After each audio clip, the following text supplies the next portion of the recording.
नमस्कार, news nation digital के हमारे इस खास एपिसोड खबरें दुनिया की में आपका स्वागत है। मैं हूं सुमित कुमार दुबे। ईरान पर इजराइल के पलटवार यानी एयर स्ट्राइक्स के बाद अब आगे क्या होगा? क्या ईरान पलटवार करेगा या फिर शांत बैठ जाएगा? इस बारे में अभी तक कुछ भी पुख्ता तौर पर नहीं कहा जा सकता है। हमले के बाद ईरान के सुप्रीम लीडर खामनेई की पहली बार बयान आया है, जिसमें उन्होंने इजराइल को खुली धमकी तो दी है, लेकिन पलटवार को लेकर साफ साफ कुछ भी नहीं कहा है। इस बात से कयास लगाए जा रहे हैं कि ईरान में इस बात को लेकर असमंजस चल रही है कि इजराइल के खिलाफ अपनी जंग का प्रतिरोध किस स्तर तक ले जाया जा सके, इस जंग में तनाव को किस स्तर तक ले जाया जा सके। ये जो प्रतिरोध, ये जो तनातनी है, इसमें अगला स्टेप क्या लिया जाए और उसको कहाँ तक ले जाया जाए, इसको लेकर असमंजस की स्थिति है। असमंजस की स्थिति व्हाइट हाउस में भी है, जहां इस बात का अंदेशा जताया जा रहा है कि अगर ईरान को ज़्यादा तंग किया गया तो वो परमाणु हथियारों की ओर तेजी से बढ़ सकता है उनको हासिल करने के लिए। हमारे आज के इस एपिसोड में हम बात करेंगे कि आखिरकार इजराइल पर ईरान के बाहर और फिर ईरान के वार और इजराइल के पलटवार के बाद मिडिल ईस्ट में हालात कैसे बनते दिख रहे हैं। लेकिन पहले आपको ईरान के सुप्रीम लीडर खामनेई के बयान के बारे में बताते हैं, जो उन्होंने सोशल मीडिया के जरिए दिया है। इसमें उन्होंने इजराइल को धमकी दी है कि हमले के एक दिन बाद यानी रविवार को ईरान के जो टॉप लीडर हैं अयातुल्लाह अली खामेनेई, उन्होंने सोशल मीडिया साइट एक्स पर एक पोस्ट लिखी और इजराइल को धमकी दी।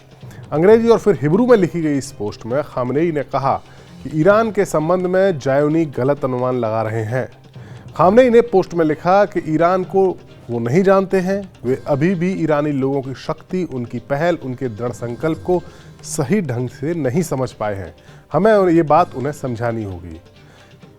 खामेनेई के इस बयान से साफ है, ईरान इजराइल के खिलाफ उसका प्रतिरोध करने के अपने इरादे से तो पीछे नहीं हटा है, लेकिन उन्हें कोई जवाबी हमला करने की बात भी खामेनेई ने नहीं कही है। दरअसल ईरान के आगे असमंजस ये है कि ईरान इजराइल पर फिर से हमला करने का जोखिम उठाता है तो बात आगे बढ़ सकती है और दोनों मुल्कों के बीच ऑल आउट वॉर भी छिड़ सकती है। और अगर अपने गुस्से पर ईरान काबू कर लेता है तो फिर वो खुद को एक कमज़ोर, डरा हुआ, अमेरिका के समर्थन वाली इजराइल की मिलिट्री पावर और राजनीतिक दृढ़ संकल्प से डरा हुआ दिखाई देगा। ख़ास तौर से उसकी आवाम में और इंटरनेशनल बिरादरी में मैसेज जाएगा। हालांकि ईरान की ओर से दावा किया गया और एक नैरेटिव बनाया गया और कहा गया कि इजरायली हमले में उसके 4 फौजी जरूर मारे गए हैं, लेकिन कोई बड़ा नुकसान नहीं हुआ है। जबकि इजराइल का कहना है कि उसका हमला कामयाब रहा है और वो मैसेज जो वो ईरान को देना चाहता था वो डिलीवर किया जा चुका है। इजराइल के पीएम बेंजामिन नेतन्याहू ने ईरान पर की गई एयर स्ट्राइक को कामयाब करार दिया और कहा कि हमले का जो भी उद्देश्य था, जो लक्ष्य था, वो पूरा हुआ। नेतन्याहू ने इसे नेशनल सिक्योरिटी के लिए एक बेहद अहम कामयाबी के रूप में पेश किया और कहा कि इस ऑपरेशन ने इजराइल की सुरक्षा और उसकी फ्यूचर की रणनीति को मजबूती दी है।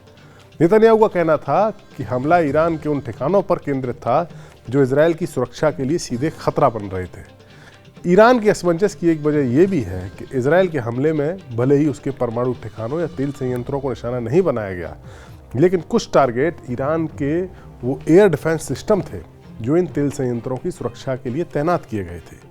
यानी ईरान के एयर डिफेंस सिस्टम अपनी ही सुरक्षा नहीं कर सके और तेल संयंत्रों की तो वो कैसे करेंगे? ये सवाल ईरान के मन में, ईरान के जो पॉलिसी मेकर्स हैं उनके मन में है।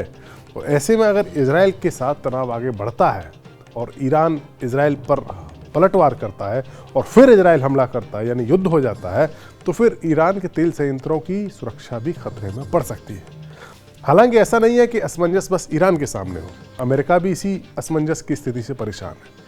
अमेरिकी अखबार द न्यूयॉर्क टाइम्स में एक खबर छपी है जिसके मुताबिक अमेरिकी प्रेसिडेंट जो बाइडेन के सलाहकारों ने इस बात पर चिंता जताई, आपस में जो डिस्कशन चल रहा है वहाँ इस बात को लेकर तनाव है और चिंता है कि ईरान को एक हद से ज़्यादा परेशान किया गया तो फिर वो अपनी सुरक्षा के लिए इकलौते उपाय के तौर पर उसको बस परमाणु बम ही नजर आएगा और उसे हासिल करने के लिए वो तेजी से आगे बढ़ेगा। दरअसल मिडिल ईस्ट के इलाके में ज़्यादातर मुल्कों के साथ ईरान की दुश्मनी, चाहे सऊदी अरेबिया हो, यूएई हो, कुवैत हो, इस तरह के देश। लेकिन ईरान ने अपनी सुरक्षा का ताना बाना कुछ इस तरह से बुना है इस पूरे इलाके में कि लेबनान में मौजूद हिजबुल्लाह, गाज़ा में हमास और यमन में हूती बागियों समेत सीरिया और इराक में कुछ मिलिशिया ऐसे संगठन हैं जो उसके साथ हैं। लेकिन पिछले 1 साल में इजराइल ने गाज़ा में हमास को लगभग ख़त्म कर दिया है, हिजबुल्लाह को भी काफ़ी बड़ा नुकसान उठाना पड़ा है। उसके तो चीफ हसन नसरल्लाह तक को इजराइल ने मार दिया, उनके वारिस तक को मार दिया। तो हिजबुल्लाह अब उतना शक्तिशाली नहीं रहा जितना कभी हुआ करता था। हूती विद्रोही भी अमेरिका के निशाने पर है। लिहाजा अगर ईरान के शासन या जो रिजीम है ईरान में, उसके भीतर अगर असुरक्षा का भाव पैदा हुआ कि हमारे समर्थकों को कमज़ोर किया गया, अगली बारी हमारी है, तो वो अपनी सुरक्षा के लिए परमाणु बम बनाने की कोशिश में पूरी शिद्दत के साथ जुट जाएंगे। फिलहाल जो रिपोर्ट्स हैं उसके मुताबिक ईरान अपने परमाणु कार्यक्रम को ईरान ने तेज़ी से बढ़ाया तो है, लेकिन अभी भी वो बम बनाने की टेक्निक हासिल करने से कई महीने दूर है। लेकिन ईरान इस कोशिश को फास्ट ट्रैक भी कर सकता है, और ख़ास तौर से एक ऐसे वक्त में जबकि ईरान और रूस की दोस्ती अपने चरम पर है। दोनों मुल्क जंग के मैदान में एक दूसरे की मदद कर रहे हैं। ईरान भी जंग के हालात में है और रूस तो 2.5 साल से जंग लड़ ही रहा है यूक्रेन में। अमेरिका को आशंका है कि रूस परमाणु बम बनाने में ईरान की मदद कर सकता है और तय वक्त से पहले ही ईरान को एटमी पावर बना सकता है। और अगर ऐसा हुआ तो फिर मिडिल ईस्ट का संतुलन, शक्ति का संतुलन बिगड़ जाएगा। दरअसल मौजूदा वक्त में 2.5 से भी ज़्यादा साल से जो यूक्रेन युद्ध चल रहा है, 2.5 साल से भी ज़्यादा, उसमें बुरी तरह से रूस फंसा हुआ है।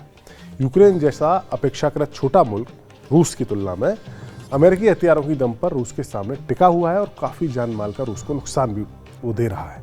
रूस चाहता है कि किसी भी तरह से अमेरिका का फोकस यूक्रेन से हटकर कहीं और शिफ्ट हो जाए। लिहाजा वो ईरान या उसके साथी मिलिशियाओं को मजबूत बनाने में जुटा हुआ है।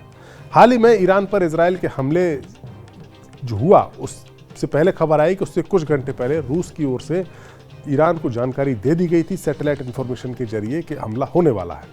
यानी रूस ने मुश्किल वक्त में ईरान के साथ अपनी दोस्ती निभाई। स्काई न्यूज अरेबिया की रिपोर्ट के मुताबिक इजराइल की ओर से जब दूसरे दौर के हमला हो रहा था, तब कुछ घंटे पहले ईरान को सीक्रेट इंफॉर्मेशन रूस के जरिए दी गई थी और ईरान को इस जानकारी का फायदा मिला और इतने बड़े पैमाने पर हुए हमले में ईरान का ज़्यादा नुकसान नहीं हुआ। पिछले कुछ सालों से रूस और ईरान के बीच में दोस्ती काफ़ी गहरी हो रही है। अब ईरान की हिफाजत के लिए रूस मदद करने से पीछे नहीं हट रहा है। रूस जो युद्ध में फंसा हुआ है, उसकी मदद के लिए ईरान ने काफ़ी बड़ी संख्या में ड्रोन्स भेजे हैं। यहाँ तक कि रूस में ईरान ने अपनी ड्रोन्स की एक फैक्ट्री तक लगा दी है।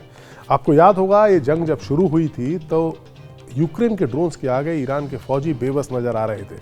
यूक्रेन की ड्रोन्स बड़ी आसानी से रूस के टैंक्स को निशाना बना रहे थे और रूस के फौजी बेबस नज़र आ रहे थे। लेकिन बाद में रूस ने अपनी ड्रोन पावर को बढ़ाया और उसमें ईरान का बहुत बड़ा रोल था। ईरान ने अपने ड्रोन्स रूस को सप्लाई किए। अब खबर यह है कि ईरान रूस को अपनी मिसाइलों का एक बड़ा जखीरा भी भेज रहा है। फतह मिसाइलों का जखीरा भी ईरान रूस को सप्लाई कर रहा है। अब रूस उसके बदले में ईरान की सैटेलाइट्स को अंतरिक्ष में भेजने की प्लानिंग कर रहा है, जिससे ईरान की सर्विलांस पावर काफ़ी बढ़ सकती है। बहरहाल इतना कहा जा सकता है कि पाले अब खिंच गए हैं। एक और इजराइल के साथ अमेरिका है तो दूसरी ओर ईरान के साथ रूस। एक छोटी सी चिंगारी एक बड़ी जंग छेड़ सकती है और फैसला अब ईरान को लेना है कि वो इजराइल के हमले का पलटवार करता है या नहीं। हमारा वीडियो आपको कैसा लगा? कमेंट सेक्शन में जाइए और अपनी राय हमें ज़रूर दीजिए। नमस्कार।